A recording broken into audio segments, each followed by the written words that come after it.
You're listening to international investment advisor Doug Goldstein on the Goldstein on Gelt show, the financial show where we'll talk about how you can make the most of your money. With all the confusing financial chatter bombarding you each and every day, Goldstein on Gelt will give you the practical information you want and need about living a financially stable life. Here's your host, money maven Doug Goldstein. Okay, we are back. I'm very happy to have on the Goldstein on Gelt show a man who is a business manager on a $350 million engineering contract at NASA, and at night he's a certified behavioral design and leadership coach. His name is Jason Koprowski, and we're real happy to have him. Jason, welcome aboard. Hey, thank you, Doug. Appreciate it. Great to be here. So you've got this interesting specialty, which I guess we refer to as growth metrics. What's that all about? Yeah, well, growth metrics is really a solution to a problem I had when I noticed when I was running a number of week-long, habit mastery boot camps about a year ago, that when I would follow up with people about, a few months later after the program, how's it going? That I received very consistent feedback. Probably the number one comment I got was, "Wow, I'm doing great. My habits are going well. And I really, really miss the daily check-ins from you." It's just something about having somebody touch base with you and know that just having those reminders in place. And so that kind of resonated with me in my personal life and kind of a lot of the habit hacking that I've done in my own life. Because I've noticed that over the years, whenever there's an area of my life that I wanted to improve, I would pretty much create a metric and I'd slap it in a spreadsheet or a Google Doc. And then every day I would just kind of log, like, how many miles did you run today? How many glasses of water did you have? Did you smile at a stranger today? All these different interpersonal business productivity related areas. And I noticed that even without, in most of the cases, I'd say 70 to 80% of the time, just that increased awareness alone of checking in with a particular behavior on a daily basis, even without so much as a plan really for growing it, over time, over the coming weeks and months, I would notice those behaviors improving almost automatically. So let me dive in there. I just want to clarify something because, and maybe this is really a two-part question. It seems to me that if someone develops a habit to do something, then he would no longer need someone giving him a friendly reminder. That's what a habit is. Like I don't need anyone to remind me to brush my teeth because it's the habit. But as you are a person who helps others develop habits, why would someone need, after a long enough period of time, to have a reminder like this? It's not so much. That's a good question. I mean, I think it initially is when it is most useful. So in the case of brushing your teeth, it's kind of binary. You either brushed your teeth or you didn't brush your teeth. Where this is the program ongoing tracking is really useful. It's stuff where there's room to grow. Like say you start a new routine to start doing push-ups after you brush your teeth, which is a very, very popular one and one that I coach a lot of people on. Is like after you brush your teeth, you just drop to the floor and do 3 push-ups. And then, okay, so that's the tiny habit, if you will, the small amount just to kind of to get over the hump and get in the routine of doing it. But over time, it's nice to see that number grow in time. It's like this week, my average number of push-ups was 10. And when you look back in a couple months, you'll see that the average, just if you stick with it, starts creeping up. And right, that's kind of motivational to a number of people. And I think it's very true. I'll tell you, first of all, I am one of those people who did the push-up thing, and then I was up to doing over 40 push-ups every time I would turn on the water in the shower and wait for it to warm up. So it definitely absolutely works, and to this day I still do it. I started that a long, long time ago. But one of the ideas that I want to just dive into this daily email thing is do you think people will just get tired of it to the point where they'll ignore it? That is certainly a risk, and I think that's why we give the people the ability to customize the frequency of it. Daily for a lot of things, maybe it makes sense, maybe it doesn't, especially when you're just starting a habit. If you want to start a daily habit, it's and you can't remember to do it, and that's honestly the largest problem that people have is just when trying to establish any new routine. It's you can have the plan, you can have the implementation intention of after I turn on the water, I'm going to drop to the floor and do my push-ups. But when you're first starting out, even after you've practiced it, even after even if you've had success in doing it a few times, there still might be days where you forget. And that's where kind of having an email to check in, it's like, yeah, I do need to remember to do that. And it's just another reminder to kind of get the process going. And some habits you might choose to then continue to have the daily reminder go off, and some you might not. And kind of what we're doing with what I did with growth metrics was to make it so that you don't even have to go to a separate application. All you have to do is just reply to the email with your answers. And so it's all seamless. So there's no app to download or web page to go to. So that's what the problem I was looking to solve in my own life. Because I mean, at one point I was tracking, I don't know, 36 different behaviors, and my spreadsheet started really slowing down whenever I would load it. And so this way I can kind of clump the different behaviors according to category or time, and then just reply to an email with one list of answers and trust that they're getting logged. We're talking with Jason Koprowski, who is a business manager with NASA during the day, and at night he is a behavioral finance coach. Now, Jason has been explaining to us some of the background of, I guess, what he would refer to as growth metrics. But Jason, I want to dive into something a little more in depth because, as you know, this is a personal finance show. And one of the things I've found as a personal financial planner with so many people is they just have crummy financial habits. They just, it's as if no one ever taught them how to balance a checkbook, keep track of their money, or watch their receipts, or stay out of debt. What sort of habits can you help people with to make them a little more financially sound? Well, I mean, I guess it's individually specific, right? So I typically work with highly motivated people to make improvements that they want to make. And I use a process called the 3 I's, and that stands for first you have to have an intention to want to change.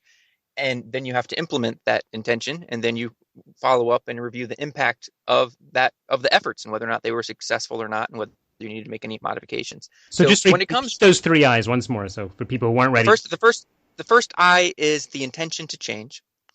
The second I is an implementation method. It can be a plan and a method, but you have to have some way of actually doing the change. And the final I is a way of measuring the impact of that change to kind of close the loop. And so in the personal finance realm, I mean, I guess it would typically people would come to me with an area that they want to change. So you can give me an example of an area where you see a lot of your clients or a lot of people struggling, and then maybe we can do a live breakdown. Well, I guess the problem is people generally feel that they don't earn enough money, so therefore they can't save. It's important to be a monthly saver starting from when you're very young, and everyone's always got a very legitimate sounding excuse not to save because something else really important came up. Yeah, I mean, getting in the habit of saving, I mean, that's a tricky one. I mean, that's a big one. I mean, I guess if somebody wants to change and that's just an area where they want to change, well, then I think a program like I teach with tiny habits would be very effective. It's like, I know that I need to save more, figure out how to do it. And I guess I used to be a financial planner myself, actually, a number of decades ago, and kind of just sitting down with people and breaking down. Most people have never actually done a line item list or just even a general list of where their income and expenses are coming and going from. And so just doing that exercise with them once really kind of brings up a number of opportunities where people can changes, right? Let's make it even simpler, because I know that as a tiny habits coach, you like to really bring things down to the basics. So one of the things you say is that in order to start the habit, you have to have some anchor. You have to something that triggers you to actually engage in the action you want to do. So what would be a reasonable thing if someone says, listen, I want to save, what am I going to have as my anchor? Well, I would go back even before you need an anchor, especially when it comes to savings. You should just, you pay yourself first. So, I mean, people have a 401k plan, they do automatic deductions and take that out, and you work with what's left. And that would be my number one recommendation is if you never see it, you can't spend it. And so that's good idea. I mean, that's the easiest way to do it. I'm all about making behavior change. That's automated. Sorry, I just want to clarify. That's an automated solution. Let's go to the next level, because we all know that 401ks may not be enough to retire on. So you realize you have to save an extra, let's say your financial planner says, Jason, you have to save an extra $2,000 a month. Wow, that's a lot of money, right? So what would you do, beyond the automatic stuff? Sure. Well, you identify where that could possibly come from, and then design a plan around that. So say I don't know, I'm trying to think of a good example of where money might be leaking from. And as a financial planner, I mean, you start to gain a feeling of where those opportunities come from. So Sure. let's see. I mean, if you're dining out too much, that's an easy one, right? I mean, a lot of people. Sure. A lot of people like to go out. It's easy. It's quick. I mean, the options are plentiful. And so that maybe you're spending a few hundred bucks a month on dining out at different places, and you want to augment that, or you want to cut that in half. And so if you know that, the first thing I do is I have people create what I call a trigger map around a particular behavior that they engage in. And really what a trigger map is kind of a mapping of the time frame before and after an event occurs. And so for dining out, let's say that say you have a fast food habit that you're trying to break. And you say on your way home from work, you drive by a Wendy's, Chick-fil-A, whatever it is, and you stop by and you eat it. Okay, so then reverse back in time. When is it that you first sort of get the inclination to stop at Chick-fil-A? Is it before you leave work? Do you know you're going to go there automatically? If that's something you want to change, what you want to do is identify the first kind of little tickle of some sort of pull to get you to do that behavior, and then you want to kind of swap out that anchor with something more helpful. And as far as if you're feeling hungry at the end of the day, maybe you could have options in your place of work where you can grab a banana, grab an apple before you head off the office. So you're not heading home on an empty stomach. I see. So it's smart. I hear what I just want to, because Jason, we're running out of time, but I have one more pretty important question for you. But I hear the model that you're describing, which I think that our listeners should learn and could learn a lot more from you on this, is try to simplify the issue and don't just say, I spend too much. Right, because then you can never fix it. But you're describing certain specific steps you can take to make it easier, to make it, in fact, effortless, which is leading me to my last question is, I know you try to make things a little bit effortless for people. How do you do that? You just bring awareness to what are the drivers that are influencing their behavior change efforts. Everybody wants to grow in specific ways, in different ways. And once you have that intention to change, then it becomes just an exercise of breaking it down into what are the obstacles that are keeping you from seeing the success you want, and designing really, really specific. And this is where people fail more often than not. As I want to save more money. I want to go out less.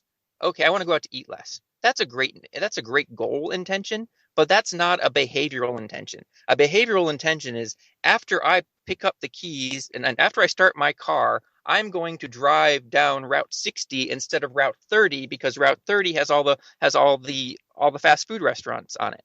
And so it's like it's actually becoming aware of the habits that you already have and looking for the opportunities to interject choice. And once you actually master that process, essentially life becomes like a game. There's nothing you can't. You got to become the master of your own.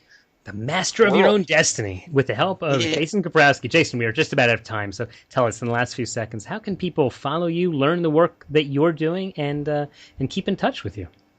Sure. Well, I can be reached by email at jason@effortlessgrowth.com. Effortlessgrowth.com is my next project that I'm launching. I'm writing a book, a podcast, as well as I'm launching a startup on kind of in the personal development space to help make behavior change a little bit easier, more fun, and even addictive. So that you can sign up there, or you can follow me on my Twitter account, which is @Koprowski. All right, and we will put links to both of those at the show notes of today's show at goldsteinongelt.com. Jason Koprowski, thanks so much for your time. Hey, thank you, Doug. It's been a pleasure. You've been listening to the Goldstein on Gelt Show with money maven Doug Goldstein. Doug's weekly radio show is heard around the world, but if you miss it, you can download the podcast at www.goldsteinongelt.com. The Goldstein on Gelt Show gives you up-to-date financial ideas so you can get on the path to financial freedom. If you'd like your questions answered on the air or off, Send Doug an email to doug@profile-financial.com. It's your money for your future, so join Doug every week to build your wealth on the Goldstein on Gelt Show.